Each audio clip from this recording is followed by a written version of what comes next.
జగన్ ప్రయాణిస్తున్న వాహనం కింద పడి చీలి సింగయ్య అనే వ్యక్తి మృతి చెందారు. ఈ ఘటనపైన గుంటూరు ఎస్పీ సతీష్ కుమార్ మీడియా సమావేశంలో ఆయన మాట్లాడుతూ కేసు వివరాలు వెల్లడించారు.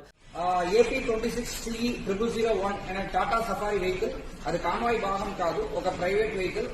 దాంట్లో తగిలి కిందకి పడిపోయారు. దానిపైన ఆ వెహికల్ షోల్డర్ లో ఎక్కడం జరిగింది.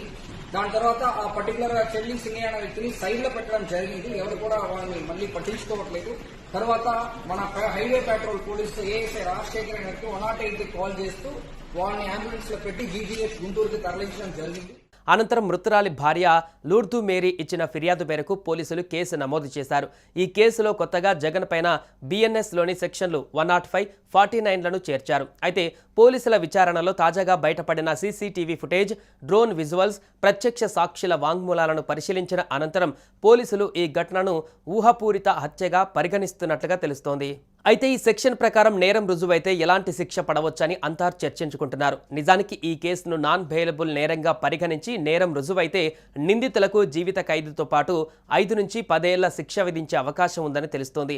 ఈ కేసులోని వీడియో ఆధారాలన్నింటినీ పరిశీలించిన తర్వాతనే ఈ సెక్షన్లను చేర్చినట్టుగా తెలుస్తోంది. కాగా ఈ కేసు రాష్ట్ర రాజకీయాలలోనూ ప్రభావం చూపే అవకాశం ఉందని విశ్లేషకులు అభిప్రాయపడుతున్నారు. మరోవైపు కక్షపూరితంగా జగన్మోహన్ రెడ్డి పైన ఈ కేసులు నమోదు చేశారని వైసీపీ నేతలు ఆరోపిస్తున్నారు. జగన్మోహన్ రెడ్డి పైన బిఎన్ఎస్లోని సెక్షన్ 105, 49 కేసు నమోదైన నేపథ్యంలోనే మున్ముందు ఎలాంటి పరిణామాలు చోటు చేసుకుంటాయో అని అంతా చర్చించుకుంటున్నారు.